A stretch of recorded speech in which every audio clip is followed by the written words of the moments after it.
All right, welcome back. So now that you have understood how these three settings of aperture, shutter speed and ISO affect the light itself, affect the exposure itself, now you will be able to understand how three of these work together. Okay, so first of all, let me introduce you to something that we've not seen before, which is this thing on the right that you see here, which is called as the light meter. Okay, so you can see it's like a number line with the negative value on the left side and positive value on the right side. This is ultimately what actually enables us to come to know what is the correct exposure. That's why it's called the light meter or the exposure meter. If it moves towards the left side, like I'm going to show you in some time from now, towards the negative side, it's telling us that the shot that we're about to take, these three settings are set in such a way that that shot will be a dark shot. If it's towards the positive side, it's trying to tell us that it's going to be a bright shot, okay? And if it's in the center, it's telling us that it's going to be of average exposure, which is usually the correct exposure, okay? So let me just play around with some settings here, okay? It's not really going to make sense, the shot itself, too much. For example, you can see now, if I make my shutter speed slower, remember we saw that that is supposed to increase the light coming in the camera because the shutter will remain open for a longer time. Therefore, you can see that this starts to move towards positive, right? Similarly, if I change the exposure, or the aperture, f-stop number, you can see, if I'm moving towards a higher f-stop number, what does that mean? I'm closing down the hole, right? The aperture hole, you can actually see it here. It actually shows and simulates that. That means light is cutting down. That means again it's going to have a change in the light meter here. Similarly with ISO value. If you decrease the ISO, it's going to move towards negative. Increase it, it's going to move towards positive. So for example, again, this is not going to make any sense, but right now let's just see. What do you think will be the exposure of this shot when I finally take this shot right now according to the light meter? Do you think it's going to be overexposed or underexposed? Okay, it's going to be underexposed. That's what this meter is trying to tell us. Let's quickly take this shot. Let's verify that. And you can see it's a really dark and an underexposed shot, right? As the light meter was trying to tell us. Let's quickly make some changes and let's see if, this improves. So let's say this time we really do something like this. Too much towards the positive side, okay? Then I take the shot. This time, obviously, the opposite is going to happen. Okay, it's too exposed, right? So first of all, whenever we use these three settings, our one eye always has to be on this light meter. That these three settings have to be set in such a way that the light meter is in the center, okay? Because that is the time we know that we are getting an optimal exposure. So that is one part of how these three settings work together.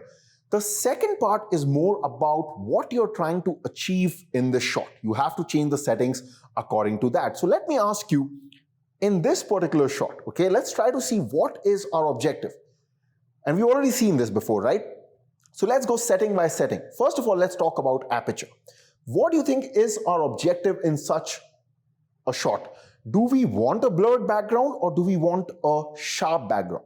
Usually for this shot, a blurred background is preferable because it just separates the subject very well. So that can be one of the objectives that we have is, yes, we have to set our aperture in such a way that the background is blurred. So what we'll do is, like we've seen before, we will change the f-stop number to something really less. Now I'm using that prime lens, so I can go all the way up till f1.8. If you're using the kit lens, just go as much low as you can. Then you'll know that at least one setting is out of the way according to the objective that we are trying to achieve here, okay? What about ISO? Because I'm going to discuss shutter speed at the end. What about ISO? Okay, we've seen the problem with ISO. If it's too high, you get noise, right?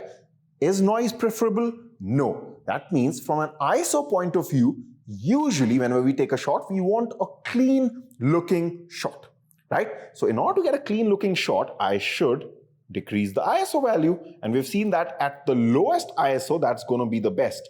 So I'm setting, let's say, my ISO value at 100. But now the problem is, and sometimes the settings are not going to be so straightforward because you might achieve one objective, but just look at the light meter. Remember, you always have to keep one eye on the light meter.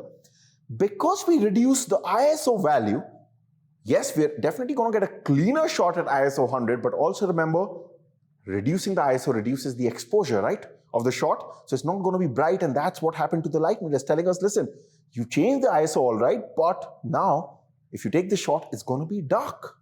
So now we are in some sort of a trouble, right? We have to, do we give up the objective? That's what we have to ask ourselves. Do we give up this objective of getting a clean shot? So do we again increase the ISO value till the time this light meter comes in the center? And you can see that it's coming in the center at ISO 500. So I can definitely take the shot because ISO 500 is not such a bad ISO to use. The noise will be there, but it won't be too much. Usually up to 1000, even some cameras can handle 2000 ISO very well. It also depends on the camera and the quality of the sensor. Okay, usually professional level cameras have something which we call as a higher ISO capability, which just means that you can even get away with higher ISO values without really generating too much noise. Okay. But here's the thing, which is the setting we haven't discussed till now? Shutter speed, right? Now, what is preferable when it comes to shutter speed? Okay? Here's the thing. Shutter speed, you always have to ask yourself one important question. Is there any movement in this shot? The answer quite clearly is no, because we are not producing any sort of movement. The figure is not moving. There's nothing in the scene that is moving. Also, right now, my camera, this is placed on a tripod. Okay, this is going to be an important point. Okay, I'm going to come back to this later. It's kept on a tripod. That means there's also no movement from the photographer's point of view. This is absolutely still from the subject point of view, absolutely still from the photographer's point of view. Then my question is, do you think the shutter speed has any role to play here? From an artistic point of view, from capturing any sort of effect? Not at all, right? There's no movement there. So here's the thing. Why should we even go to ISO 500 when we can save all that light by making our shutter speed slower? Just see this. Remember, we wanted to shoot this shot at ISO 100. But why weren't we able to do it? Because the meter was telling us that it's going to be an underexposed shot. But why increase the ISO when shutter speed doesn't make a difference? So if I simply reduce the shutter speed, and remember what happens when you reduce the shutter speed? More light comes in the camera. So keep an eye on the light meter. I make it 1/60th of a second, 1/25th of a second, 100th of a second, and you can see every time I make it slower, we are saving light without having to increase the ISO. That means, just see this. At 40th of a second right now, okay, according to this environment that we are in, the ambient lighting that we are in, my camera is telling me you can take the shot at 40th of a second. You don't have to increase your ISO. The meter is at the center. f1.8 will give us a blurred background. So we are achieving all our objective of a blurred background as well as a completely clean shot thanks to reducing the shutter speed, making it slower and saving that light. Shutter speed is often going to be your savior in situations like this where the subject is absolutely still, because then you don't have to get a shot which has noise in it. And now, if I just go ahead and take this shot